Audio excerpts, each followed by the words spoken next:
जरूर इस वक्त कश्मीर एक्सप्रेस में जम्मू और कश्मीर की तमाम अहम खबरों से आपको बाखबर करने के लिए पाकिस्तान की नापाक हरकत जारी है। इस दौरान पुंछ जिले के दिगवार, करमाड़ा और राजौरी जिले के नौशेरा सेक्टर में पाकिस्तान ने फायरबंदी की खिलाफवर्जी की। पाकिस्तान ने फौज की चौकियों के साथ ही रहायशी इलाकों को निशाना बनाकर गोलाबारी की। हालांकि इसमें किसी तरह के नुकसान की इत्तला नहीं है। वहीं कठुआ जिले में सरहद से मुतसिल इलाके में मनियारी और सतपाल चौकियों पर गोलीबारी की गई। यहाँ बीएसएफ की मनियारी और सतपाल चौकियों के बीच बांध की तामीर की जा रही है, जिससे बौखलाए पाकिस्तानी रेंजर फायरिंग कर रहे हैं। पाक फायरिंग का हिंदुस्तानी फौज भी मुंह तोड़ जवाब दे रही है। पाकिस्तान की फायरिंग से इलाके में खौफ और दहशत का माहौल है। लोगों को आमद-ओ-रफ्त में शदीद परेशानियों का सामना करना पड़ रहा है। लोगों ने गांव में बंकर बनाने की मांग की है ताकि गोलाबारी के वक्त लोग पनाह ले सकें। इन दिनों मक्की की फसल और घास की कटाई का वक्त है, लेकिन गोलाबारी के सबब कई खेतों में जा ही नहीं पा रहा, जिसके सबब खड़ी फसल बर्बाद हो रही है।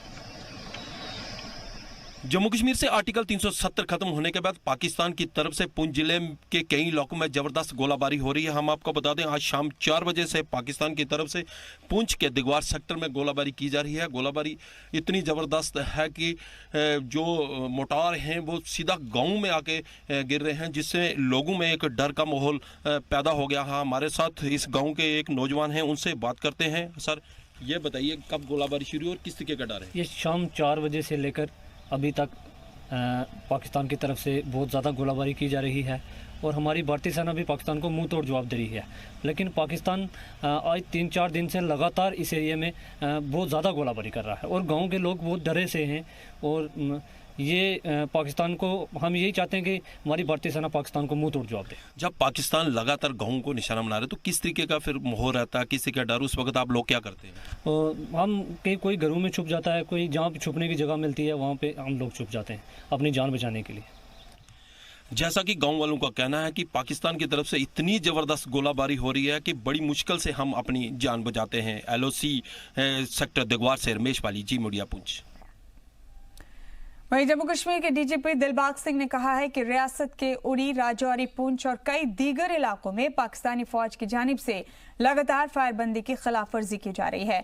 फायरिंग के दौरान पाकिस्तान दहशतगर्दों को ज्यादा से ज्यादा तादाद में दरअंदाजी कराने की फिराक में रहता है।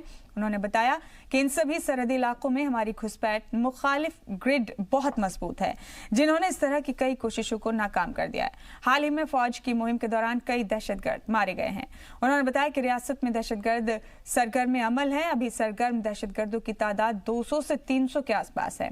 सिंह ने कहा कि जम्मू, लेह और कारगिल में मौजूदा हालात पुरअमन है और अब कश्मीर में भी हालात बहुत बेहतर हुए। ये सीज फायर वायलेशन जो है, इसके दौरान पाकिस्तान आर्मी की कोशिश रहती है कि ज़्यादा से ज़्यादा मिलिटेंट्स को पुश इन करने की कोशिश करें। हमारी जो एंटी इन्फिल्ट्रेशन ग्रिड है, जो बॉर्डर की ग्रिड है, काफ़ी मजबूत है और उनकी बहुत सारी ऐसी कोशिशें जो है वो नाकाम की गई हैं। मगर फिर भी कुछ जो रिपोर्ट्स ये सजेस्ट कर रही हैं कि काफ़ी तादाद में मिलिटेंट्स जो है वो इन्फिल्ट्रेट करने में कामयाब हुए हैं। रियासत जम्मू कश्मीर में दहशतगर्द अपनी सरगर्मियां जारी रखे हुए हैं, लेकिन हमारे हिफाजती दस्ते और खुफिया एजेंसियां भी मोहतात हैं और फर्ज के तई बेदार हैं, जिसकी वजह से इन दहशतगर्दों पर हमारी फौज अपना शिकंजा कसती जा रही है। ताज़ा मामले में बारामूला में एक दहशतगर्द गिरफ्तार किया गया है, जिसके बारे में दिफाई उमूर के माहिर PK सहगल ने अपने रद्द अमल का इजहार किया। उन्होंने कहा कि फौज की बहुत बड़ी कामयाबी है। वाज़ेह है कि इतवार को एक दहशतगर्द को गिरफ्तार किया गया जो किसी वारदात को अंजाम देने की फिराक में था। ये दहशतगर्द 16 दिन कबल ही जैश में शामिल हुआ था और उसके पास से पिस्तौल और कई राउंड गोलियां बरामद हुई। पुलिस के लिए बहुत बड़ी सक्सेस स्टोरी है कि आज बारामूला के अंदर एक टेररिस्ट को अरेस्ट किया जो जैश ए मोहम्मद का से जुड़ा हुआ था और उससे वॉरलाइक स्टोर्स भी बरामद किए गए। एक और पाकिस्तान की जो घुसपैठ की कोशिश थी नौगांव एरिया में, उसको भी सिक्योरिटी फोर्सेस ने फॉइल किया, वो भी बहुत बड़ी सक्सेस है। जम्मू कश्मीर से दहशतगर्द की गिरफ्तारी पर रद्द अमल का सिलसिला जारी है। दिफाई उमूर के माहिर कमर आगा ने भी अपने रद्द अमल का इजहार करते हुए इसे फौज की बहुत बड़ी कामयाबी से ताबीर किया। काफ़ी बड़ी उपलब्धि है जी कि अगर कोई एक्टिव टेररिस्ट पकड़ा जाता है तो उससे बहुत इन्फॉर्मेशन मिल जाती है। उनके मॉडस ऑपरेंडी किस तरह चल रहे हैं, कितना वेपन है, क्या क्या लोग हैं, कहाँ कहाँ इनके हाइड आउट्स हैं, तो बहुत सी बातों की इन्फॉर्मेशन मिल जाती है। एक बड़ी उपलब्धि है और फिर ये है कि वो जैश मोहम्मद एक बड़ी आतंकवादी संगठन है, उसके बारे में, और जो काफ़ी सक्रिय भी है कश्मीर के अंदर। तो मैं समझता हूँ कि सरकार को काफ़ी इंफॉर्मेशन और काफ़ी इनके मॉडस ऑपरेंडी किस तरह ये वहाँ पे स्टेट के अंदर काम करते हैं उसके बारे में इंफॉर्मेशन मिलेगी। वहीं आर्य जंगल पर सुप्रीम कोर्ट के फैसले पर जम्मू कश्मीर की साबिक वज़ीर आला महबूबा मुफ्ती ने तंज करते हुए कश्मीरियों की बात रखी। महबूबा मुफ्ती ने आर्य के पेड़ों का मवाजना कश्मीरियों से करते हुए ट्वीट किया है कि कश्मीरियों की जिंदगी से बेहतर तो आर्य के जंगल हैं जिन्हें कोर्ट ने काटने से रोक दिया है। वाज़ेह हो कि आर्य के जंगल की कटाई का मामला कई दिनों से मौजूए बहस था, जिसके खिलाफ लोगों ने सुप्रीम कोर्ट में अर्जियां दाखिल की थी, जिस पर समाअत करते हुए कोर्ट जंगल की मजीद कटाई पर रोक लगा चुका है। इस पर लोग अपने रद्द-ए-अमल का इजहार कर रहे हैं।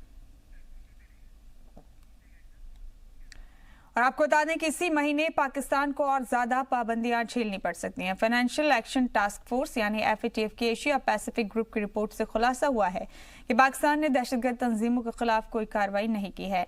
FATF की मीटिंग से एक हफ्ते पहले रिपोर्ट जारी की गई है। मीटिंग में पाकिस्तान को ग्रे लिस्ट में जाने वाने पर फैसला किया जाना है। रिपोर्ट में कहा गया कि पाकिस्तान में मनी लॉन्ड्रिंग और दहशतगर्दी की फंडिंग का काफी जोखिम है और उसे इन जोखिमों को लेकर अपनी समझ में सुधार करना होगा।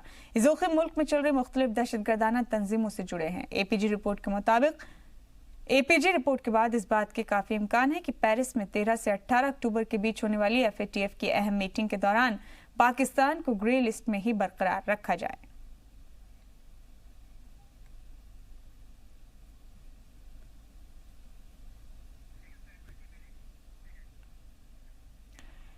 और नेशनल कॉन्फ्रेंस के सदर फारूक अब्दुल्ला और साबिक वज़ीर आला उमर अब्दुल्ला से नजरबंदी के तकरीबन 2 महीने के बाद NC के वफ्द गुज़िश्ता रोज मुलाकात करने पहुंचा। इस मुलाकात के बाद पार्टी के ही 2 लीडरान ने वाज़ेह किया कि पार्टी पंचायत चुनाव नहीं लड़ेगी क्योंकि उनकी पूरी क़यादत जेल में है। उधर हसनैन मसूदी ने बातचीत में कहा कि हम उनका हालचाल जानने आए थे और सियासत पर कोई भी चर्चा नहीं हुई। नेशनल कॉन्फ्रेंस के लीडरान ने बताया कि जब तक रिहाई नहीं होगी फारूक अब्दुल्ला और उमर अब्दुल्ला किसी भी इंतखाब में हिस्सा नहीं लेंगे। पार्टी लीडर देवेंद्र सिंह राणा ने कहा कि हम खुश हैं कि वो दोनों सेहतमंद हैं। अगर सियासी अमल शुरू करना है तो अहम लीडरान को छोड़ना होगा। आपको बता दें कि 81 साल के फारूक अब्दुल्ला श्रीनगर में वाक़ अपनी रिहाइशगाह पर नजरबंद हैं, जबकि उमर अब्दुल्ला को स्टेट गेस्ट हाउस में हिरासत में रखा गया है।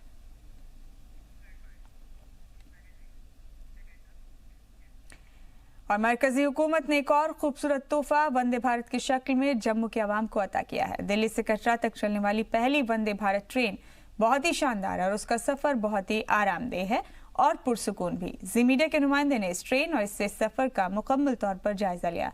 साथ ही ट्रेन में नाश्ता, दोपहर का खाना और हिफाजत के क्या इंतजाम है, इसका भी जायजा लिया। रिपोर्ट देखिए।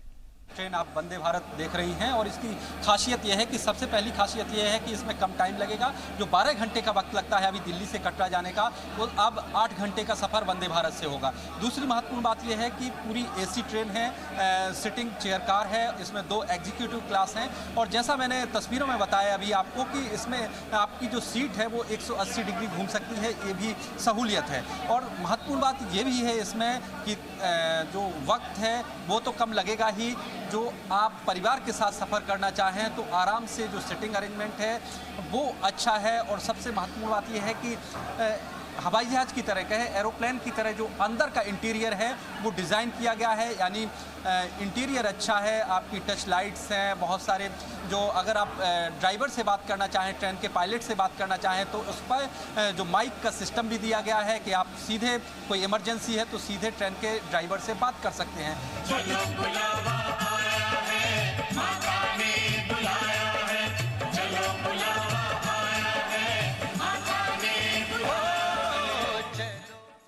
जम्मू कश्मीर की हमाजहती तरक्की के लिए मरकजी हुकूमत हर मुमकिन कदम उठा रही है। इस सिलसिले में मरकजी हुकूमत ने वंदे भारत की शुरुआत की। वंदे भारत ट्रेन की सौगात मरकज ने जम्मू कश्मीर रियासत को दी। इस ट्रेन की खासियत ये है कि इसकी सहूलतें तकरीबन हवाई जहाज की सहूलतों जैसी हैं। देखिए वंदे भारत की तस्वीर, और इसमें खास बात यह है कि रेल राज्य मंत्री सुरेश अंगड़ी भी इसमें सफ़र कर रहे हैं और कुछ एमपीज़ हैं और रेलवे बोर्ड के अधिकारी भी इसमें सफ़र कर रहे हैं। और इसमें देखिए इस ट्रेन के शुरुआत से, यानी जो गेट है वो मेट्रो ट्रेन की तरह है, ये ऑटोमेटिक गेट है। और देखिए ये जो है ये चेयर कार वाला कोच है, इसमें 3x2 है और इसके आगे 2x2 के एग्जीक्यूटिव क्लास है। तो ये अंदर की तस्वीर है, आपके सामने है। इस ट्रेन की साख्त भी आम ट्रेनों से थोड़ी सी मुख्तलिफ है। इसमें तमाम आला सहूलतें मौजूद हैं और इस ट्रेन में हिफाजत के पुख्ता इंतजाम किए गए हैं। इस ट्रेन की सिक्योरिटी के लिए कमांडो की खिदमत हासिल की गई हैं और ट्रेन के हर कोच में कमांडो तैनात हैं। साथ ही जम्मू में खास जगहों पर कमांडो तैनात किए गए हैं। रनिंग ट्रेन में जो हमारी स्कॉटिंग पार्टी है वो हमेशा रहेगी, और अभी तो खास करके हम लोगों ने कोरस वोरस को भी अभी लगाया है, और खास करके यहाँ से जो हमारा रूट है कटरा तक, उसके बीच में ट्रैक पे और महत्वपूर्ण जगहों पे भी फोर्स आज डिप्लॉय की। तो कश्मीर में कोरस के कमांडो तैनात हो गए हैं? हाँ, वहाँ हो रहा है बिल्कुल। ट्रेन में कैटरिंग की सहूलत भी दस्तयाब है। नाश्ते का अलग मीनू है। नाश्ते में मुल्क की तमाम रियासतों के मरगूब नाश्तों को शामिल किया गया है, जिसमें शुमाल और जुनूबी हिंदुस्तान के नाश्ते काबिले जिक्र हैं, जिसमें मुसाफिरों की सहूलत को मद्देनजर रखकर मीनू को तैयार किया गया है। नाश्ते में उन मुसाफिरों का भी ख्याल रखा गया है जो मरीज हैं। वंदे भारत ट्रेन में ये ब्रेकफास्ट है जो सर्व किया जा रहा है, ये तस्वीर भी आपके सामने है। यानी तो ट्रेडिशनली ट्रेनें चलती हैं उनसे काफ़ी आप इसमें बदलाव देख सकते हैं। और देखिए इसमें ब्रेकफास्ट में क्या क्या है वो भी आपको बता देते हैं। इसमें ब्रेकफास्ट में जो है पराठा रखा गया है। जो यात्री सफ़र करेंगे उनको इसका मौका मिलेगा नई दिल्ली से कटरा तक। ट्रेन में स्क्रीन भी लगाई गई है, जिसमें हम ट्रेन की मसाफत से बाखबर होते रहते हैं कि ट्रेन कहाँ पहुँची या फिर अगला स्टेशन कौन सा आने वाला है। गर्ज आपको ट्रेन में बैठे बैठे सफर से मुताल्लिक तमाम जरूरी सहूलियात मिलती रहती हैं। ट्रेन में लंच का भी बेहतरीन इंतजाम है, जिसमें शुमाली और जुनूबी हिंदुस्तान के पसंदीदा खाने शामिल हैं। कुल मिला के आप कह सकते हैं कि वंदे भारत ट्रेन में आपके समय की बचत तो होगी ही, यदि आप इसमें सफ़र करते हैं। इसकी कैटरिंग सुविधा वो भी बेहद ख़ास है, और जिस स्पीड से ट्रेन पहुंचेगी नई दिल्ली से कटरा, उसमें आपके वक्त की बचत भी होगी, और साथ में आपको इस सफ़र का इस लिहाज से भी आनंद मिलेगा क्योंकि इसमें बहुत सारी सहूलियत है जो आपके सफ़र को बेहद आरामदायक बनाएंगी और आपको ये सफ़र पसंद आएगा। ब्रह्म प्रकाश दुबे। ट्रेन के शुरू होने से लीडरान भी बहुत खुश हैं। वजीर ममलिकत बराए रेल सुरेश अंगड़ी भी इस ट्रेन के सफर का लुत्फ ले रहे हैं, साथ ही उस ट्रेन में मिलने वाले खाने का भी, और वो इन तमाम चीजों से बहुत खुश हैं। जिस तरह से इस ट्रेन में हमने देखा है कि पूरा प्लेन की तरह कहें कि सारा सिस्टम आपने बदल कर रख दिया है, बड़े पैमाने पर कब इस तरह की प्लेन से भी अच्छा सुविधा इसमें मिल रही है आपको। लेग स्पेस आप देखो, और एयर कंडीशन का देखो, कोई इंटरनेशनल स्टैंडर्ड के कभी नहीं है इसमें। हम पहले देखते थे फॉरेन में उतना ही ट्रेन ऐसा चल सकते हैं। आज हमारा इंजीनियर्स देख करके ये 97 करोड़ में ये रेडी की है। अगर यही हम इम्पोर्ट करता तो 300 करोड़ के ऊपर जाता था। इसके लिए हमारा इंजीनियर्स मन किया तो कुछ भी कर सकते हैं अच्छा काम। उसके लिए मैं बधाई देता हूँ all the staff members and engineers को, ये अच्छा ट्रेन बनाने में। इस ट्रेन की रफ्तार भी बहुत ज्यादा है। ये बहुत जल्दी ही अपनी स्पीड को पा लेती है। इसकी रफ्तार 130 किलोमीटर फी घंटा है, जिससे ट्रेन 8 घंटे में दिल्ली से कटरा पहुंच जाती है। अभी किस स्पीड से ट्रेन चल रही है? 130 हाँ। और ये मैक्सिमम कितनी 180 की स्पीड से चल सकती है मैक्सिमम? नहीं, ये आरडी सब रोड से 160 ही ट्रैक हमारा रेक फिटेड है, बट हमारा जो लाइन है वो 130 फीट है। हम इससे बियॉन्ड नहीं जा सकते। तो 130 पर आप 8 घंटे में कटरा? हाँ जी, 8 घंटा। वंदे भारत ट्रेन कटरा पहुंच चुकी है और अब आप कह सकते हैं जय माता दी, क्योंकि जो ट्रेन है दिल्ली से चली थी वो अपने तय वक्त पर तकरीबन 8 घंटे बाद कटरा पहुंची है। और यही रेलवे का दावा था कि 12 घंटे का वक्त लगेगा। 12 घंटे का जो वक्त लगता है वो अब 8 घंटे लगेगा। वंदे भारत ट्रेन से, और ये ट्रेन है वंदे भारत ट्रेन आकर जो कटरा पर अभी रुकी है। और अगर बीच में जो टाइम लगा है उस टाइम को घटा दिया जाए तो सुबह से लेकर अभी 6:54 हो रहे हैं। आप इसमें अगर देखें तो इस टाइम के लिहाज से अगर आप देखें तो ट्रेन ने लगभग 8 घंटे का वक्त लिया है कटरा पहुंचने के लिए। यानी इस ट्रेन का सफ़र वाकई में समय बचाने वाला है और आरामदायक भी है। ब्रह्म प्रकाश द्विवेद, जी मीडिया, कटरा।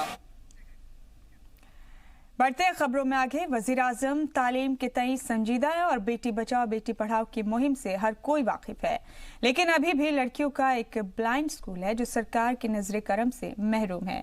ये नाबीना स्कूल जम्मू में वाक़ है, जिसमें वो बच्चियां ज़ेरे तालीम हैं जो हौसलों से परवास करती हैं, जिनमें से किसी का ख्वाब डॉक्टर, टीचर, IPS और स्पोर्ट्स वीमेन बनने का है। वैसे तो ये अपने इदारे और बच्चों की तमाम ज़रूरियात पूरे कर लेते हैं, लेकिन वज़ीर आज़म से भी मदद की अपील कर रहे हैं। रिपोर्ट देखिए।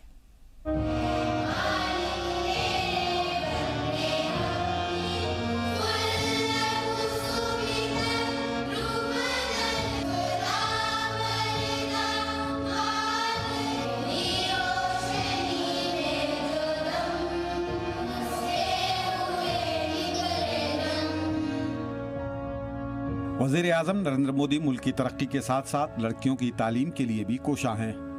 उनका नारा है कि बेटी बचाओ और बेटी पढ़ाओ, लेकिन एक ऐसी ही लड़कियों का ब्लाइंड स्कूल है जो अभी तक इसकी सहूलतों से महरूम है। जी हां, हम बात कर रहे हैं लुइस ब्रेविले मेमोरियल रेजिडेंशियल स्कूल सी साइटलेस की, जो मंजूर शुदा है। ये school federation of the blind इदारे के ज़ेरे एहतमाम चलाया जा रहा है। ये जम्मू और लेह का एक ऐसा स्कूल है जिसमें 40 से ज़्यादा बच्चियां ज़ेरे तालीम हैं। इस स्कूल में बहुत सी ऐसी चीज़ें हैं जिससे बच्चे जूझ रहे हैं। इस स्कूल में फंड्स की बहुत कमी है और ये स्कूल कोई 20 सालों से रन हो रहा है JNK में। जैसा कि मैं बोलना चाहूँगी कि ये JNK प्लस लद्दाख का एकमात्र स्कूल है और गवर्नमेंट यहाँ 1 रुपए की फंडिंग नहीं कर रही है इस स्कूल में। गवर्नमेंट की तरफ से इस स्कूल को कोई भी सपोर्ट नहीं है अभी तक। यहाँ कोई 44 गर्ल्स पढ़ रही हैं। प्रधानमंत्री जी की हमारी योजना चल रही है बेटी बचाओ बेटी पढ़ाओ, तो यहाँ JNK में इन बच्चियों के लिए कोई भी गवर्नमेंट का कोई भी स्कूल रन नहीं हो रहा है और साथ में जो NGO रन भी कर रही है उसके लिए गवर्नमेंट हमें 1 रुपए का सपोर्ट नहीं कर रही है। यहाँ बच्चों को हम फ्री रेजिडेंशियल बच्चे इधर रहते हैं, उनके खाने का पीने का सारा खर्चा सारा NGO उठाती है, प्लस JNK की सिविल सोसाइटी भी सपोर्ट करती है। स्कूल में ज़ेरे तालीम बच्चियों के ख्वाब बहुत सुनहरे, बड़े और बहुत निराले हैं। अगरचे इनके पास आंखें नहीं तो क्या हुआ, ख्वाब तो हैं जिनके सहारे बुलंद परवाज़ी मुमकिन है। इस स्कूल ने इनको इतना बाख्तियार बना दिया है कि ये अपनी तालीम के साथ साथ अपनी हिफाजत भी खुद ही कर लेती हैं। इनके ज़ुबान से इनके सुनहरे ख्वाबों की तफसील आप खुद सुने। हाँ, स्कूल में मैं पढ़ती हूँ, मुझे अच्छा लगता है। और स्कूल में मतलब हम पढ़ने के अलावा और भी कई सारी एक्टिविटीज़, जैसे हम कंप्यूटर सीखते हैं, जूडो करते हैं, क्रिकेट खेलते हैं। डिफेंस तो इसमें मतलब बहुत ही मतलब हमारे लिए ज़रूरी है जूडो सीखना, और मुझे भी बहुत खुशी होती है कि मैं भी जूडो सीखती हूँ। बहुत कुछ सीखने को मिला और हमारी टीचर्स हैं वो हमें बहुत अच्छे से पढ़ाती हैं, बहुत ही केयरफुल हैं और बहुत ही फ्रेंडली रहती है हमारे साथ, बहुत अच्छे से पढ़ाती हैं हमें वो। पिछले साल ही आई थी और जब मैं ब्रेल में मैंने सीखी ब्रेल, पहले तो मुझे बड़ी मुश्किल लगी, फिर जब आहिस्ता आहिस्ता सीख ली तो फिर अब अच्छी लगती है। हमें सर बहुत अच्छे तरीके से सिखाते हैं और हमें बहुत खुशी महसूस होती है। हमारे लिए वैसे भी हमारे लिए जूडो बहुत ही ज़रूरी है। इन नाबीना बच्चियों की तर्ज ज़िंदगी देखकर आप दंग रह जाएंगे। ये बच्चियां इतनी महारत से अपने काम करती हैं कि इससे इनकी माजूरी का एकदम एहसास ही नहीं होता। सुबह उठने से लेकर रात सोने तक इन बच्चियों को स्कूल में पढ़ाई के साथ साथ सिंगिंग, कंप्यूटर और गेम्स भी खिलाए जाते हैं, जिनमें बच्चों को जूडो और क्रिकेट खेलना बहुत पसंद है। इन खेलों के बाकायदा कोच भी तैनात हैं स्कूल में। और मैं जूडो सिखाता हूँ इन बच्चों को। ये एक सेल्फ डिफेंस गेम है और जिसमें नॉर्मल बच्चों जो हैं, नॉर्मल लड़कियाँ जो हैं वो अच्छा परफॉर्म करती हैं। तो मेरे दिमाग में ये आया कि मेरे एक फ्रेंड है जिन्होंने एक ब्लाइंड एसोसिएशन है उनकी, उन्होंने मुझसे बात की कि आपने ऐसे सिखाना है। तो स्टार्टिंग में मुझे थोड़ा और लगा कि ब्लाइंड बच्चों को हम कैसे सिखाएंगे, लेकिन इसके लिए हमें उन्होंने ट्रेनिंग दी कि भाई इनको कैसे सिखाया जाता है बच्चों को, और मुझे बहुत ही अच्छा लगा, इतना अच्छा लगा, मतलब कि ये ऐसा लग रहा है जैसे एक प्रभु का काम है, क्योंकि इन बच्चों में ये देवियाँ हैं और इनकी एक मजबूरी है, ज़रूरत भी है कि इनको भी सेल्फ डिफेंस आना चाहिए, कि आज के समाज में अपनी आत्मरक्षा करना सबसे बड़ा एक भगवान की तरफ से, मतलब हर बच्चे को, हर इंसान को अपनी आत्मरक्षा करने के लिए कुछ ना कुछ आना चाहिए। इस स्कूल का संग बुनियाद जम्मू कश्मीर के साबिक गवर्नर एस.के. सिन्हा के हाथों 7 मार्च 2007 में रखा गया था। स्कूल में रियासत के बाहर की बच्चियां भी ज़ेर तालीम हैं। स्कूल इंतज़ामिया का कहना है कि हमारी कोशिश होती है कि ज़ेर तालीम बच्चियों को किसी तरह की कमी न हो। यही गवर्नमेंट से मतलब मेरी यही रिक्वेस्ट है कि सर इस स्कूल की तरफ भी ध्यान दें, क्योंकि ये पूरे जे.एन.के. का एकमात्र स्कूल है और यहाँ जे.एन.के. के अलावा बाहर के बच्चे भी पढ़ते हैं। हम एक तरीके से कह सकते हैं यहाँ ऑल ओवर इंडिया की मतलब ब्लाइंड बच्चियाँ यहाँ आके पढ़ सकती हैं। साथ में अगर जितने लोग हमारा मतलब ये हमें देख रहे हैं, हमारे स्कूल को देख रहे हैं, उनसे भी मैं रिक्वेस्ट करना चाहूँगी कि इस टाइप का के बच्चे जहाँ भी कहीं हो, कोई भी ब्लाइंड बच्ची कहीं भी हो, तो वो इस स्कूल तक ज़रूर पहुँचाएँ।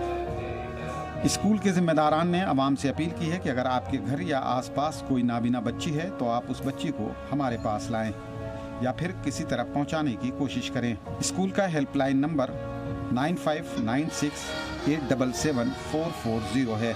जी मीडिया के लिए जम्मू से जितेंद्र नूरा की रिपोर्ट।